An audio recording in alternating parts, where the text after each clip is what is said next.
दोस्तों, आज मैं आप लोगों को राजा की चार रानियों की सच्चाई की कहानी सुनाऊंगी।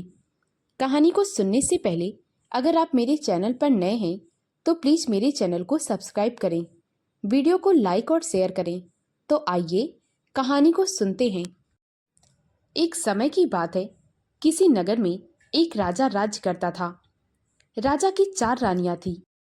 चारों एक से बढ़कर एक खूबसूरत थी। राजा ने चार विवाह इसलिए किए थे क्योंकि उन्हें संतान चाहिए था, परंतु किस्मत को तो कुछ और ही मंजूर था। राजा ने चार विवाह तो कर लिए, परंतु उन चार रानियों से राजा को कोई भी संतान ना मिली। राजा अपनी चारों रानियों से बहुत ज्यादा प्रेम करता था, परंतु वह चौथी रानी से सबसे ज्यादा करने लगा था। उसी के साथ अपना ज्यादा वक्त गुजारता, क्योंकि अभी वह जवान और खूबसूरत थी। राजा अपनी तीसरी रानी के साथ थोड़ा कम समय बिताता था, दूसरी रानी के साथ उससे भी कम, और जो पहली रानी थी राजा अब उसकी तरफ ध्यान भी ना देता था, क्योंकि अब वह उतनी जवान ना थी जितनी की बाकी रानियां थीं। वह राजा से बहुत प्रेम करती थी। राजा के ऐसे बर्ताव से वह मन ही मन बहुत दुखी होती, परंतु अपना दुख कभी भी राजा के सामने ना आने देती। एक दिन की बात है, राजा शिकार पर गया था। तभी वहां पर उसे किसी जहरीले कीड़े ने काट लिया था। राजा ने उसका बहुत उपचार करवाया, परंतु राजा ठीक ना हो सका। धीरे धीरे वह मृत्यु के नजदीक आने लगा।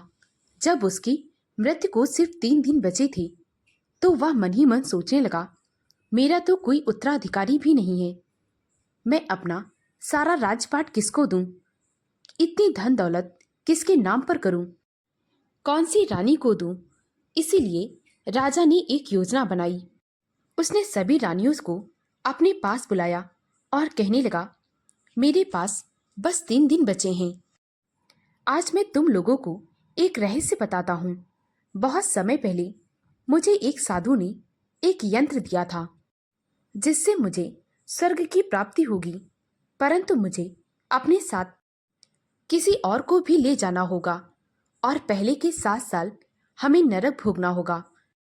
उसके बाद ही हमें स्वर्ग मिलेगा। राजा ने अपनी चौथी रानी से कहा, क्योंकि हम दोनों एक दूसरे से बहुत प्रेम करते हैं, इसीलिए मेरे साथ चलने का अवसर मैं तुम्हें देता हूँ। क्या तुम मेरे साथ चलोगी? इस पर छोटी रानी ने कहा, इसमें कोई शक नहीं है महाराज कि मैं आपसे उतना ही प्रेम करती हूँ जितना कि आप करते हैं, परंतु हर किसी को अपनी मृत्यु का सामना अकेले ही करना पड़ता है। मैं यहीं पर रानी की तरह अपना जीवन व्यतीत करना पसंद करूंगी। इतना कहकर छोटी रानी वहां से चली जाती है। उसके बाद राजा अपनी तीसरी रानी से कहने लगता है, क्या तुम मृत्यु के बाद मेरे साथ चलना पसंद करोगी? इस पर तीसरी रानी कहने लगी, राजा मैं यह सब कुछ सिद्ध कर सकती हूँ कि मैं आपसे सबसे ज्यादा प्रेम करती हूँ, परंतु मुझे अपना जीवन भी उतना ही प्रिय है, इसीलिए मैं आपके साथ नहीं चल सकती। इतना कहकर तीसरी रानी भी वहां से चली गई। राजा की दूसरी रानी हमेशा राजा के हर एक निर्णय में उसका साथ देती थी, इसीलिए राजा को यह भरोसा था कि भले ही चौथी और तीसरी रानी ने उसकी बात से इनकार कर दिया है, परंतु दूसरी रानी ऐसा बिल्कुल नहीं करेगी। जब राजा ने अपनी दूसरी रानी के सामने भी वह बात कही, वह कहने लगा, क्या तुम मृत्यु के बाद मेरे साथ चलना पसंद करोगी? तब दूसरी रानी कहने लगी, माफ कीजिएगा महाराज, आज तक मैंने आपके हर एक निर्णय और हर एक समस्या में आपका साथ दिया है, परंतु मैं इसमें आपका साथ नहीं दे सकती। हाँ, मैं आपके अंतिम संस्कार तक आपका साथ जरूर दे सकती हूँ। इतना कहकर दूसरी रानी भी वहां से चली गई। राजा को अपनी पहली रानी से कोई उम्मीद ही ना थी, क्योंकि वह जानता था कि बाकी रानियों के आ जाने पर मैंने उसकी तरफ कभी ध्यान भी नहीं दिया। राजा यह सब कुछ सोच ही रहा था, तभी उसे एक आवाज आती है, मैं आपके साथ चलने के लिए तैयार हूं महाराज। राजा वह देखता है कि यह आवाज कहाँ से आ रही है। राजा ने देखा, वह और कोई नहीं बल्कि उसकी पहली रानी है। रानी यह कहते हुए राजा के पास आने लगी। वह कहने लगी, आप मुझे जहाँ ले चलेंगे मैं वहीं चलने के लिए तैयार हूँ, भले ही वह मौत की बात का सफर क्यों ना हो। यह सुनकर राजा को बहुत तसल्ली हुई। वह सोचने लगा, कोई तो है जो बिना किसी कारणवश मुझसे प्यार करता है। परंतु राजा अपनी बड़ी रानी से नजरें नहीं मिला पा रहा था, क्योंकि आज तक उसने उसकी तरफ कभी ध्यान भी ना दिया था। राजा अपनी बड़ी रानी से कहने लगा, मुझे माफ कर दो, जब तक मैं जीवित था तब तक मुझे आपका ध्यान रखना चाहिए था, परंतु मैंने ऐसा नहीं किया। राजा ने अपनी सारी धन दौलत, सारा राजपाट बड़ी रानी के नाम कर दिया। दोस्तों, प्रत्येक मनुष्य की 4 पत्नियां होती हैं।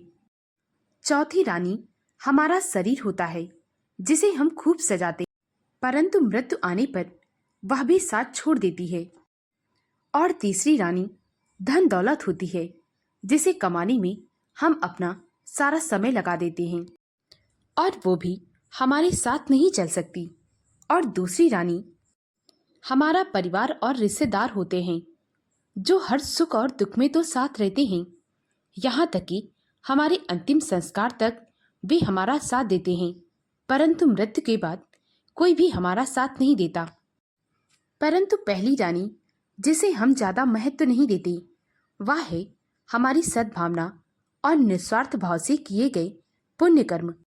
ये हमारा साथ कभी नहीं छोड़ती, मृत्यु से पहले या मृत्यु के बाद ये हमारे साथ हमेशा रहते हैं। मनुष्य की चौथी यही पत्नी है, जो मृत्यु के बाद भी साथ नहीं छोड़ती। दोस्तों, अगर आपको यह कहानी अच्छी लगी हो तो प्लीज़ मेरे वीडियो को लाइक और शेयर करें, मुझे ज़्यादा से ज़्यादा सपोर्ट करें, ताकि मैं आप लोगों के लिए और भी अच्छी अच्छी कहानियाँ ला सकूं। कहानी को पूरा सुनने के लिए बहुत बहुत धन्यवाद।